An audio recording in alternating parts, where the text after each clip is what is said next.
Hey everybody, thanks for joining us tonight. I'm Amanda with Business RadioX. I'd like to introduce Dan Miller with Wealth Horizon. He's a great community partner of ours and a supporter of this series. I'll let Dan share a little bit more about his enthusiasm behind this particular topic. Hi everyone. Appreciate you all being here.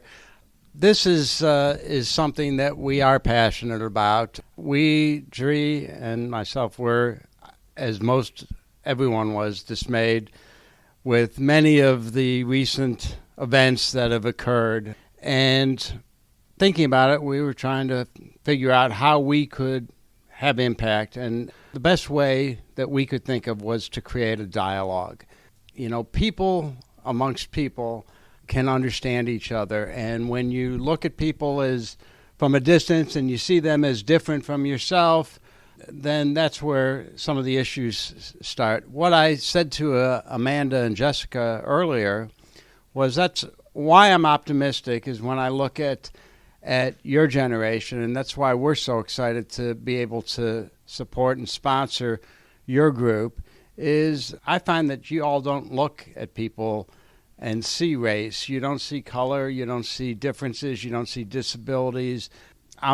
I would not qualify as a young professional by any means. So I come from a different generation, and I wish I could say that that was always the case, but it wasn't always the case. And I love the way this generation celebrates one another and celebrates differences. And that's why I am optimistic. I think that as you all continue to grow and evolve in the workplace and the community, you're going to have enormous impact and in a very positive way. And, you know, the more we can understand one another and see where one another's coming from, the better we can all get along and create a more harmonious community. And I congratulate all of you and Amanda and Jessica for all your work with this organization, and we are thrilled to be able to sponsor it and make this podcast available for people to listen to for many months after this, and hopefully to continue to stimulate these conversations in our homes, in our workplaces, in our schools, and in our community. Thank you very much.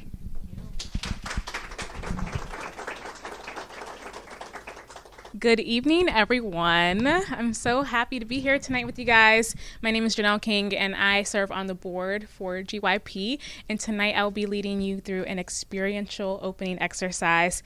And really what it's meant to do is to establish the connections that we have. You know, it's not every day that we're having these kind of conversations where we can really be able to connect with one another, understand our identities, and how we're really more of the same than we are different. And so tonight, that's what we're going to do here. So what I'm going to do is I'm going to call out an experience. And if you had that experience, I would invite you to stand up and to face the other attendees so you can see who might share the similar experiences as you do. But if you don't feel comfortable, that's okay too.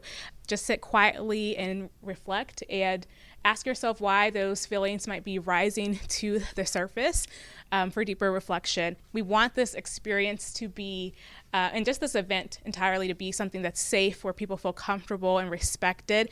And so we just ask you to really be cognizant of that tonight. And yeah, we're just going to dive into tonight's exercise. And so I'm going to read the following statements. So stand up if you are a coffee drinker. Look, I'm standing right now, and I missed my third cup today. Okay, so stand up if you prefer tea or another beverage. Okay, so stand up if you prefer tea or another beverage as opposed to coffee. Okay, couple tea drinkers in here. Flavored water. Look, especially when it's in a coffee cup, right? Okay, so stand up if you're most productive during early mornings. Okay. All right, so you can be seated. Okay, so stand up if you prefer to work during late nights. Who are the night owls? Okay. Stand up if you're always late to work. Look, no shame, no shame.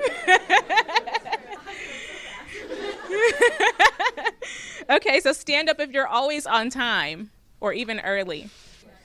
Look, I used to be early before I had my baby. Okay, you can be seated. Okay, so please stand up if you went to private school. Nice. Okay, stand up if you went to public school. Okay, stand up if you were homeschooled. Nobody? Okay.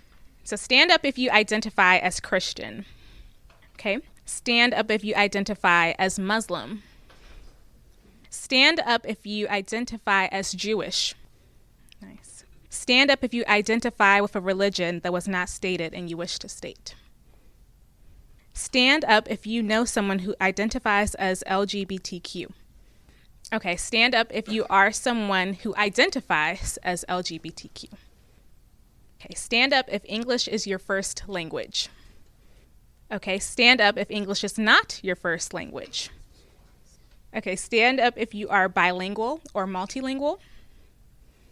Okay, stand up if you are biracial. Okay, stand up if you ever felt like you don't belong. Okay, stand up if you ever felt like you didn't belong in the workplace. Okay, stand up if the majority of your friends share the same race or ethnicity as you. Okay, stand up if you are usually in the minority group. Stand up if you have ever said something that offends someone. I think that's all of us. Okay, stand up if you ever felt offended by someone. Again, that's all of us, right? Stand up if you should have stepped forward at some point but felt unsure. Okay, stand up if you feel uneasy in diversity conversations. And stand up if you want to intentionally cultivate a life and company culture where everyone matters and feels included. Yes, I want you guys to look around, see who's standing with you, and notice the people who stood up with you and who did not. Like I said, this is a place for us to really spark these intentional, courageous conversations. And so tonight, be open to that, be vulnerable, be open to understanding and really realizing that you don't know what you don't know, and that's okay. This is a safe place for you to explore the different identities here and talk about how we can really create a space where we all belong and matter, because we do. Thank you. Good evening, everyone. My name is Jessica Stewart. I am with Gwinnett County government, but I also have the honor and privilege of chairing our GYP board this year. I just want to thank you all for coming out this evening. I want to thank my board for coming together collectively to see how we can bring a conversation like this specifically to young professionals. Thank you again, Dan and Jeree. Thank you to Mike and Amanda with Business RadioX for capturing this moment. I think it's very special. One of our early supporters, when we were in our boardroom, one of our board meetings, that we planned this back in March, April. So it's very short turnaround time. We asked, hey, Jasmine and I were talking. She's my chair-elect back there. But we were like, how cool would it be if we picked up on this DE&I conversation that the chamber is having and tailor it to young professionals so we can get real about workplace change and how do we create that change within our sphere of influence. And, one of the early supporters was Cole Porter with Porter Steel. And he said, how can I get in? How can I help? I want to support. And I think the true earnest of allyship is not just saying that you want to support, but putting your money where your mouth is and participating. And he's been just that. He's one of our sponsors for this evening tonight. He's made a special cocktail for us, and he has a description. He's going to go through all of that and the importance of this cocktail, what it signifies. There we go. I'm coming together. It's after 5. I'm tired.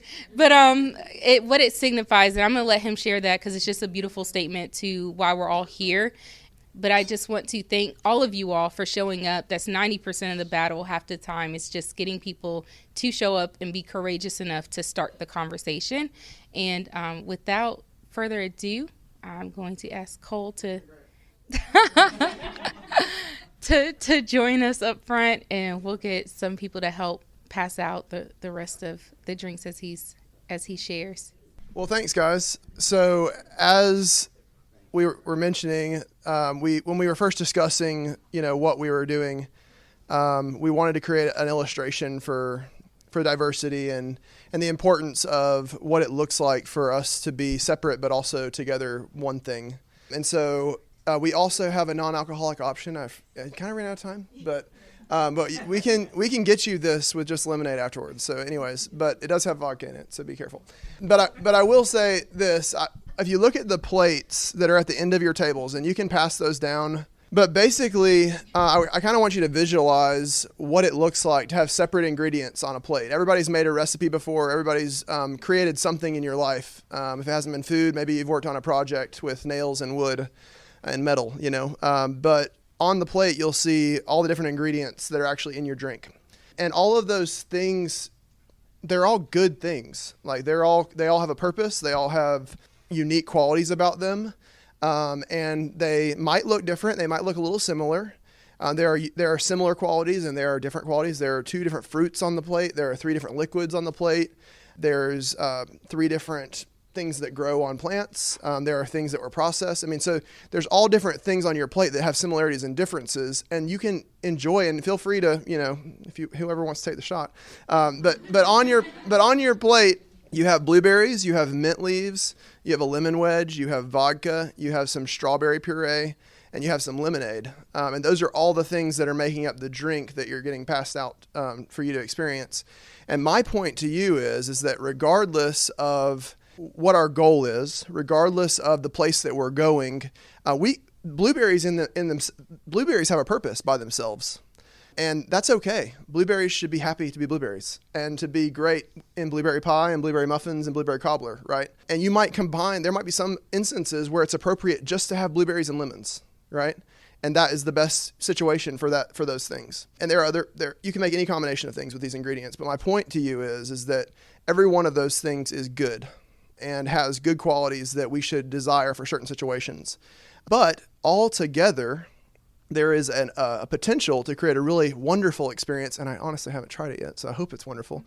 But my point being that all those things together can create a really wonderful experience that goes beyond the sum of just their individual pieces. And so I think it's just a good illustration that we are all individuals. We all have our qualities that are good, and we have our qualities that are bad. Like, I'm not perfect. I have a lot of things I need to work on. But together we can, with this, you can cover up a little bit of the lemon's tartness. You can, the blueberries aren't quite as sweet. You don't taste the bitterness of the vodka. Like, there are a lot of things that together, these things make a really good experience. And I think that is really our human culture. We are all individuals that have weaknesses and we have strengths, and our job is to work together to really shine those good points and work with each other to help grow in the weak points. And so I am Cole Porter, and I'm with Porter Steel, and we work in steel. We work in the construction industry, and we have manufacturing. But our company itself is built of, I think we represent like 20 different countries from all the different people that work there, and we only have 80 employees. So, we're a very diverse bunch, and it's not because we tried to do that. We didn't say we wanted to get someone from Jamaica, and we want to get a couple people from Mexico, and we want to, we didn't do that. It's just because that we happen to be an industry that there's a lot of experience all across the world. But we're very proud of every individual, and the different experiences that each of us bring to it have improved our company. There are things that other cultures experience that isn't really an American ideal, but when you start listening to, oh, wow, they do that in Costa Rica? That's interesting. Maybe we can adopt some of those things and try to improve life for our employees. So, but I thank you so much for having me. I definitely don't fit into the whole conversation all the time, but it's good to have a place where we can all share our ideas and feel heard and feel valued, where we can genuinely try to learn from each other. And so that's the goal of tonight. I thank you for having me as well as all the other panelists and everything. And I hope you enjoy your drink, and feel free to pick from the ingredients. But thanks for having me. So. Oh, and while we're here, we might as well just post. All right. My name is Jasmine Billings. I am the Community Development Manager for the City of Lawrenceville. And I am Tommy Easley, the Ticket Sales Director with the Atlanta Gladiators.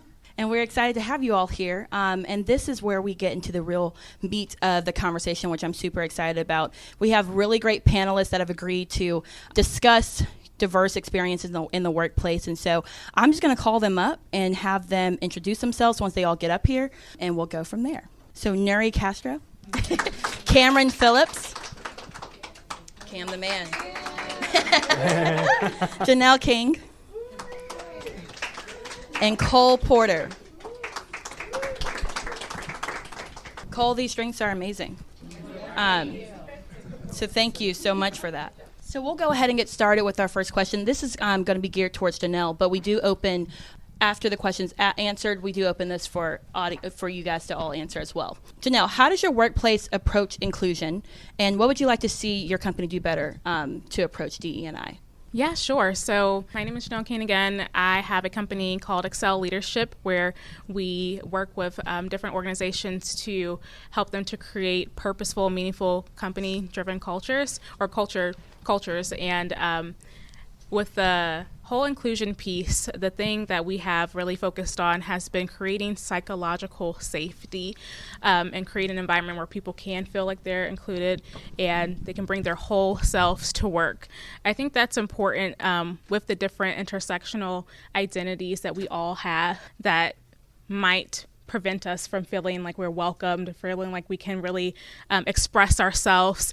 I know for me, working in the corporate space, coming into as an entrepreneur, I know that one of the big things for me has been, as a Black woman, feeling like I can be invited into the C-suite to have these conversations where we're talking about creating people-centric cultures and being at a position where I feel like my expertise is still valued as a young Black woman as well. And so one of the things that we've been really intentional on is really creating that safe, psychologically safe atmosphere where people can feel like they can really show up and serve and bring their whole selves to work. And I realized that I skipped their introductions, so I'm going to have you guys introduce yourselves, what you guys do, and how DE&I is close to your hearts. So Nuri, if you would like to start.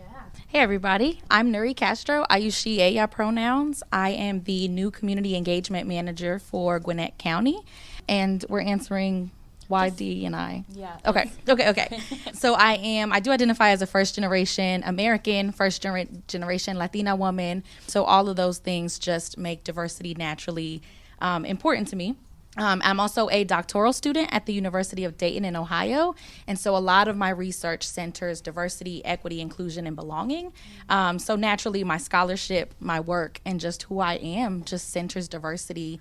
All three of them center diversity perfectly. Hey, what's up, everybody? My name is Cam Phillips, and I'm a personal development coach and inspirational speaker. So as far as my background and why diversity and inclusion is important to me, just being raised as a Black male. I graduated from Emory University, was raised in Gwinnett, and had the privilege of interacting with people of all different backgrounds. But once I got into corporate America, I was really able to see how tools that I've learned, just finessing, going from crowd to crowd, were essential to survival. And it's a shame that you really have to be conscious of how you're talking to people when the person next to you is saying the same exact thing. Just from my background, I have a mental health background, working with cops, things like that, to where I've seen the disparities across the board. And that's why it's really just close to my heart.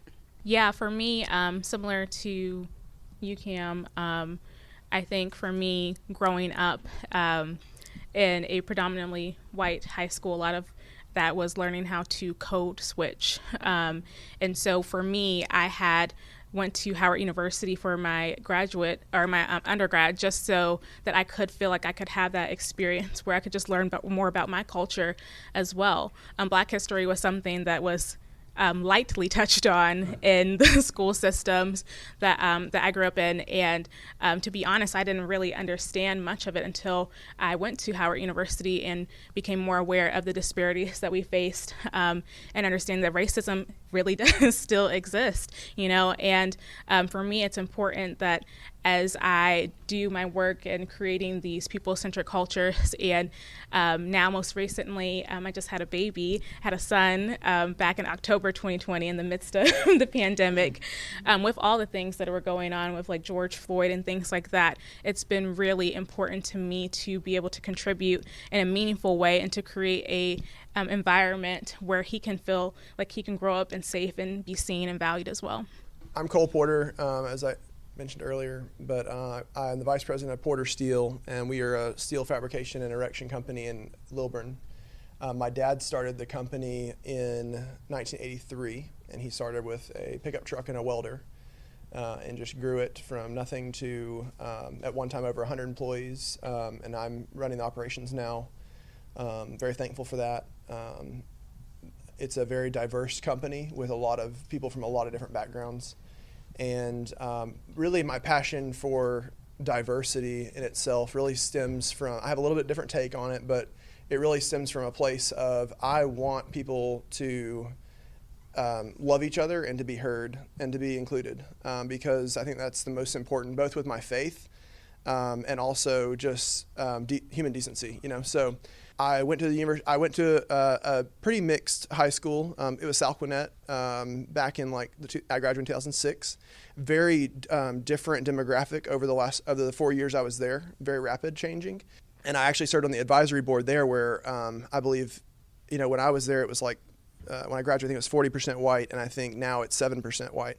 So very different demographically, but really cool to see, some of the stuff that they're still doing that they did when I was there, But that was interesting to me as a high schooler, and I had a lot of really cool experiences as a high schooler with some friends of mine in Mexico, actually, where I got to spend summers in Mexico with friends, learning about the Mexican culture, and I developed a love for the Spanish language, and that's why I majored in Spanish. And then I've done a lot of mission work in Africa, and I think all that comes from a place of I really have a heart for other people and wanting everyone to reach their potential, really. And so the racial divide that I see in America really hurts. It makes me sad because I think we're so much better than that. And so that's kind of why when we decided to do this, I was like, I want to help with planning it. And then they were like, well, you should be on the panel. And I was like, I'm the white guy. And they're like, no, you should be on it. And I said, if you want me to be, I will. I just have, different views sometimes. But that's what's so good about it, is I really appreciate and respect the backgrounds of all these people up here and everyone who's planned it. And we all have different perspectives, but we can respect each other enough to listen to each other and know that the intentions are right. And you see things differently because you have a different background.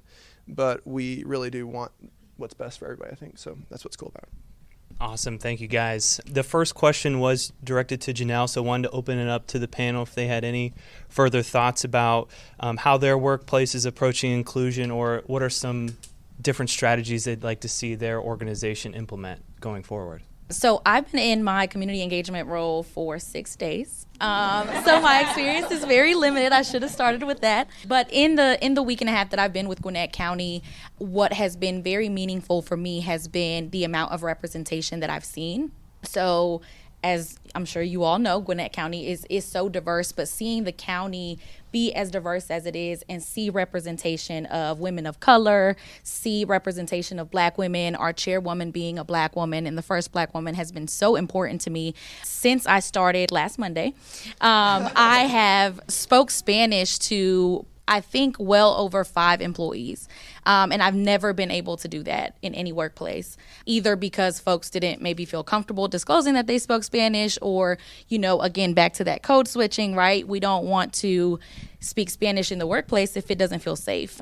I come from an education background, so I've been a student affairs administrator in higher education. So the dichotomy of now being in county government and feeling more welcome and more supported, even in my 6 days, in comparison to higher education, has been so telling for me. And as an educator, I think thinking back on my experience in education, it's been a little sad to think about that I didn't feel the same sense of safety that I do now. And I hope that it continues past my week and a half, but I'm excited for it to continue. In terms of what I think, I don't know what can improve because I haven't been here long, but I am excited for the racial equity plan that Gwinnett County is about to start, because I'm really excited to see what findings come from that and how my work and my office's work will impact that, any gaps or any disparities that they find. I'll just say that, I think that, in my organization, since I'm leading it with a lot of different people, I'd be crazy not to say that we don't have room for improvement, because we always will. But I am proud that we have a lot of different backgrounds of people that have come into Porter Steel and have felt good to continue working there, And I think that says something about our industry too, being in construction, and construction and manufacturing is everywhere. So in every country you go to, more than likely there's going to be construction and manufacturing. So there's going to be a background that they have when they come here. So that benefits us, that we have skilled workforce that can come work and from all different backgrounds. But I think that a lot of what our inclusion, where we could improve on inclusion, is really making sure that the employees, no matter what background they're in, really are able to communicate what they're used to. Because we kind of take for granted that, my parents taught me about, what I'm going to do when I go interview for a job, or what it might be I need to show up on time. There's different things I need to do, which in some cultures it might be a little bit different. So, including everybody, making sure that they're educated enough from us to know what is expected, so that we don't hold them accountable for something that they don't know. Yeah. As far as my organization, I work on personal development for students and young adults. And a lot of times I see that when I'm working with students, young minorities, they don't have anybody to look up to. You want kids to go through school, be engaged and stuff like that, but when you don't have a vision of somebody who's done it, it makes it that much tougher. So something I try to touch on is just, first off, having them create some type of vision for themselves. Even if it's someone not right in front of you, being able to connect with somebody, even if they don't look like you, having similar values to them, being able to connect with them like that. So I think once the younger generation, even though we're all young professionals, we're all feeding to people younger to us, if they can view somebody and see somebody and have a positive vision, then that can help their outcome. Great stuff. And Cam, I'd like to have you open up this next question for us. But during the Gwinnett Chamber DE&I Summit, they had mentioned that the leadership really needs to exemplify DE&I and have it be from the top down. Not all young professionals are in that leadership role. So what are some ways, and open up to the panel as well, that young professionals can influence progress in whatever role that they're in currently? The main thing that comes to mind is just using our voice. I think a lot of times we think because we're not a senior at a company that they're not going to value our opinion if we speak out on it. But what I've realized, so my background's in finance. I work for a few different financial companies, and when things would come up in the press or things like that, I would reach out to my manager. I would text them. It wouldn't be a huge thing, but once I was able to have this one-on-one conversation and really let them know how I felt, that allowed him to know that it's important. Like, if we're just quiet, if we're just silent, how would anybody know that something bothers us? In the past, a lot of times I've just been quiet out of a survival mentality. Like, I don't want to get in trouble. I don't want to ruffle feathers. But what I find out is once one person speaks, someone else next to you is feeling the same exact way. And someone has to move first. So as young professionals, as we're becoming the workforce, not being afraid to talk, not being able to say something, use your voice. And once you do that, it's not as scary. And once you do that, it allows other people to speak with you. So it's just creating change, using your voice. Sure, I'll speak to that. To piggyback off of Cam, I think that is exactly why psychological safety, is important to establish, so that people can feel like they can be vulnerable and share their experiences and feel heard. So definitely use the voice that you have. Communicate with your supervisors, communicate with your direct reports.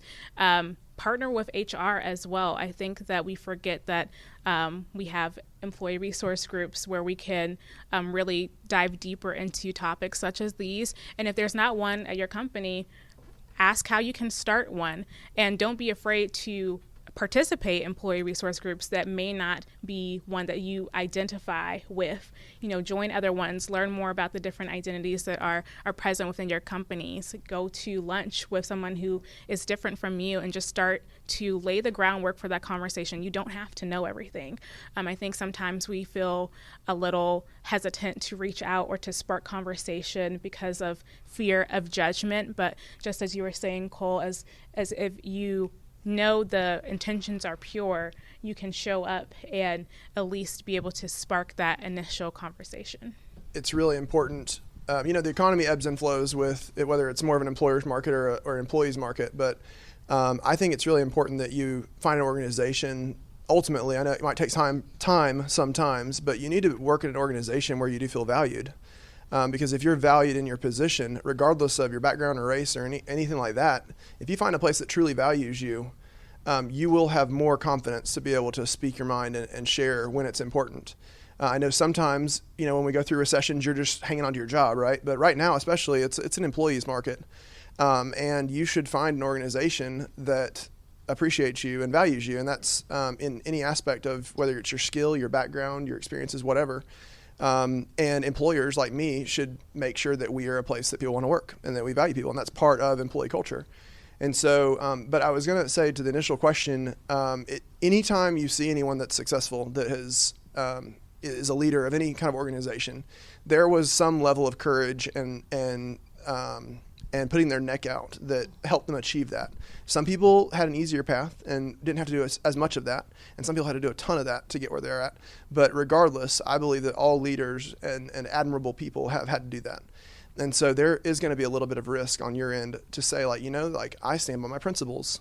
And I think that whether it costs you your job or if you get discriminated against or whatever, you're going to be admired so much more by the people around you if you will stick your neck out and say, this is what's right.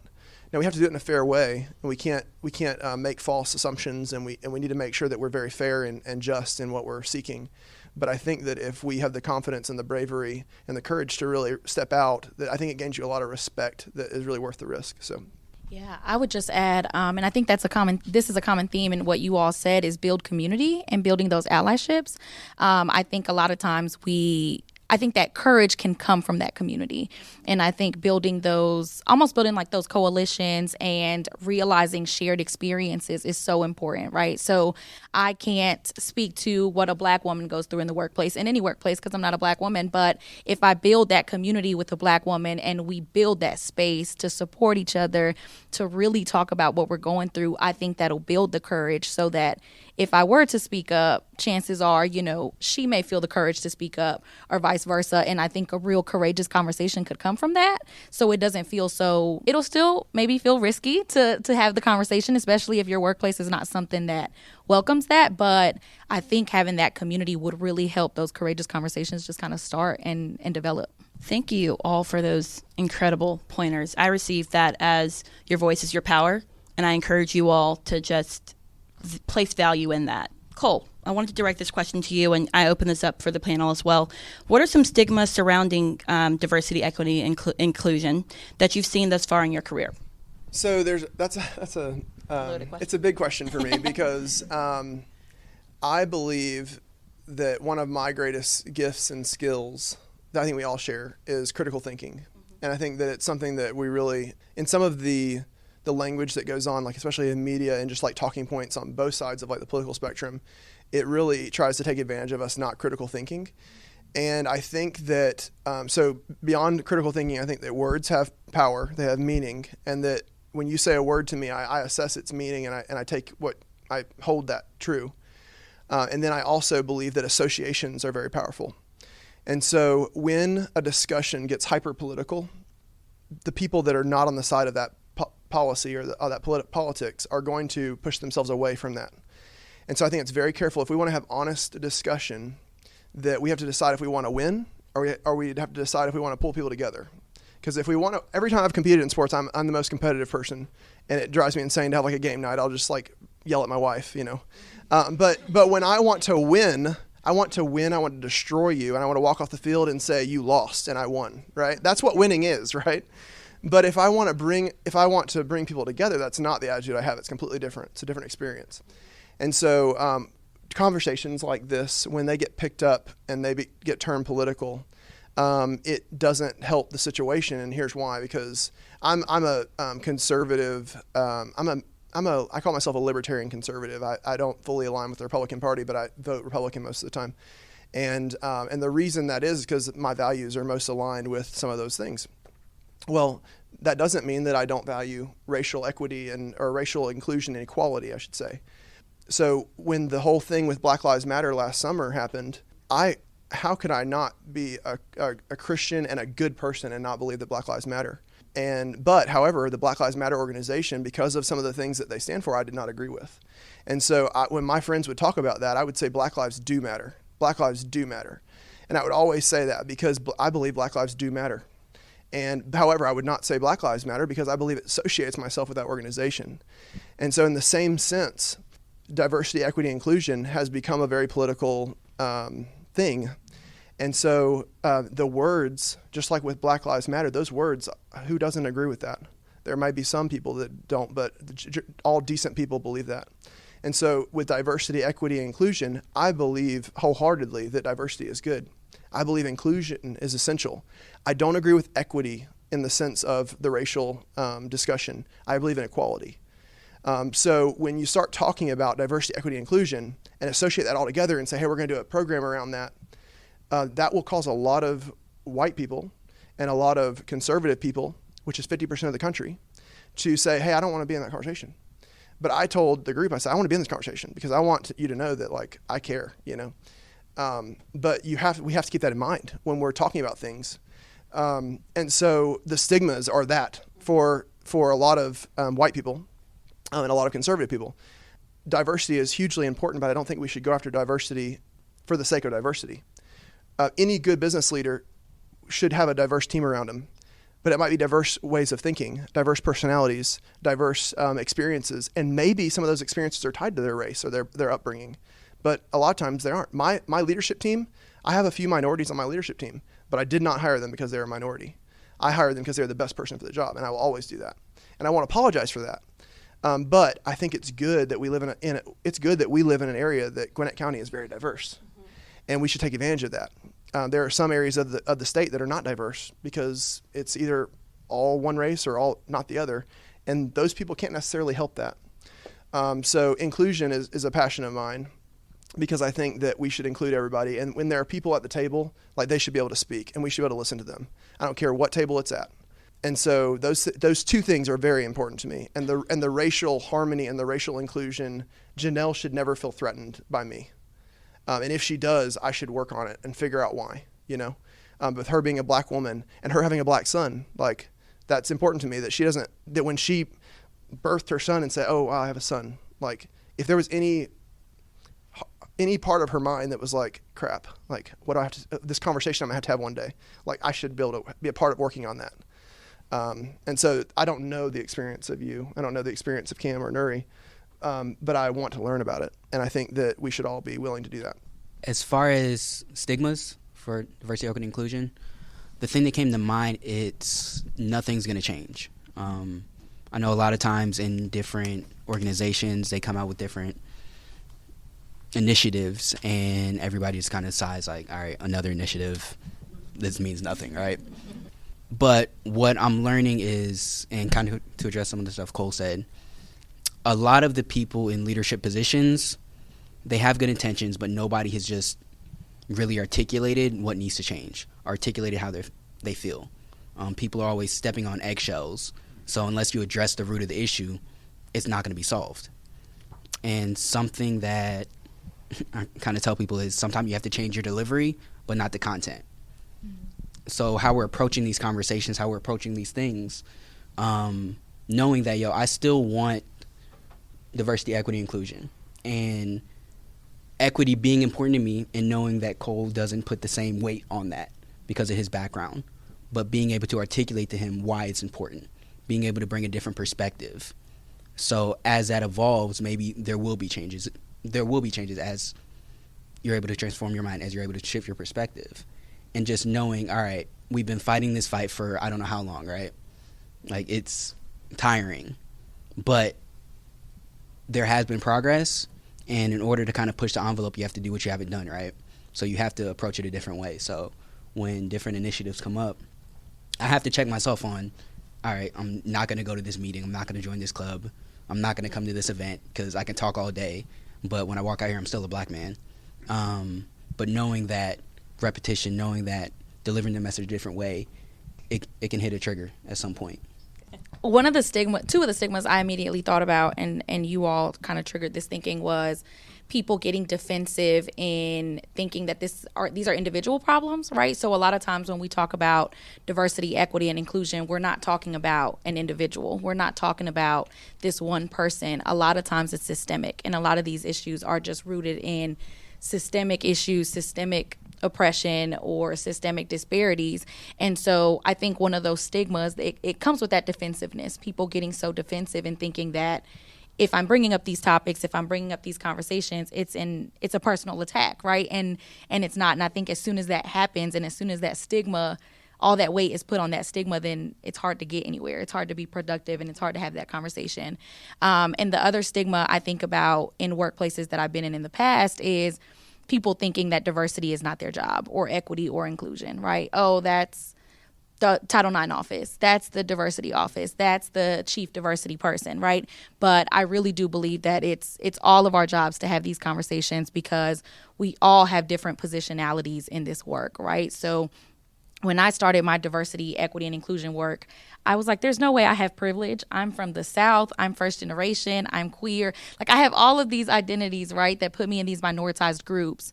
And then when I started doing the work, I have so many identities that bring me so much privilege, right? Being a doctoral student now, speaking English, being a U.S. citizen. I have all of these responsibilities that come with those things to make space and to create space and to have these conversations, right? So I think, so yeah, getting back to the stigma piece, that it's not everyone's job and it's just one person's title.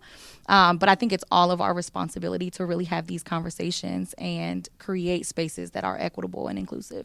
Really good stuff, guys. And Nuria, I'd like to direct this towards you first.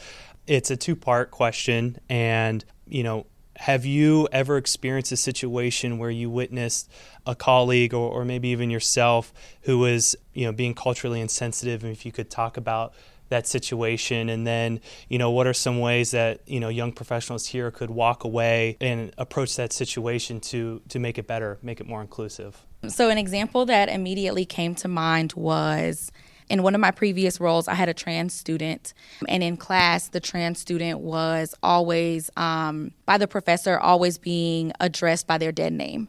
And so if you all are not familiar with what that is, a dead name is, after a person transitions, it's the name that they may have been given at birth. And so the student was always being addressed by their dead name, to the point where they came to me crying because they didn't feel safe in class. And so in being an educator, right, I had to advocate for this student, and I had to have conversations with this faculty member.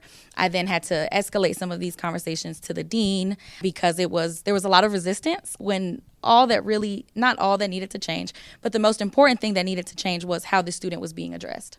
It turned into a much larger issue because at graduation, students are called by the names on their birth certificate or in the system. And so this student was not going to attend graduation because they were going to be called by their dead name, right? And so it didn't align up with who they were and what their identity was. And so it turned into a large conversation. It was a small private school. It escalated up to the provost and just kept escalating up in hopes of advocating for this student. So the way this ended was the student was transferred to another professor's class.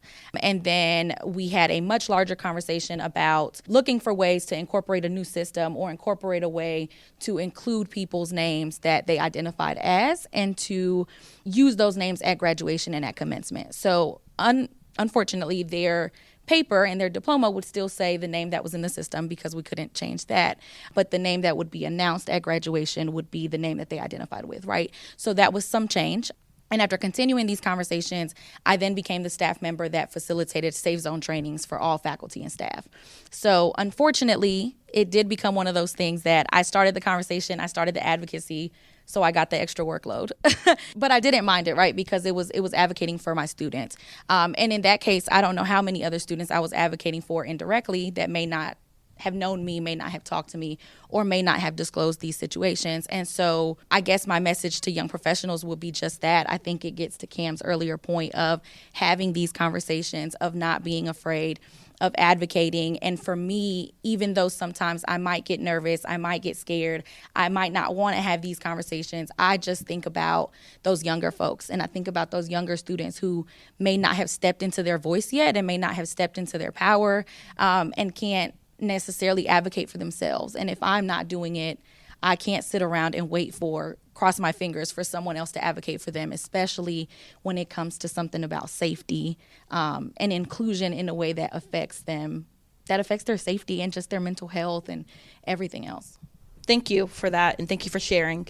I wanted to open this question to everyone here. You guys have shared some really great advice thus far about DE&I and just initiatives. And I wanted to ask, is there some other advice that you guys can share? One particular thing that you guys can think of that you haven't shared thus far with fellow young professionals? I think the one thing that stood out to me in this conversation is that whether we realize it or not, we all have unconscious biases. We all have them. And I think when we're exploring the conversation of diversity, equity, inclusion, it's important to authentically address those within yourselves. Maybe you don't feel comfortable having a group conversation about it as we are tonight. Maybe it's something that needs to happen internally. And then when you feel comfortable, then you can invite maybe 1 to 2 people to the conversation where you can explore that further. But I think it's important to start there because that's where the awareness starts, right? And being able to address the fact that, maybe I do have something here where I do feel this way. And why is that? What are the privileges that I've had that maybe I have been unaware of? And that goes for all of us. So I think just starting there by examining what could be holding us back from being open to having those courageous conversations would be a great place to start.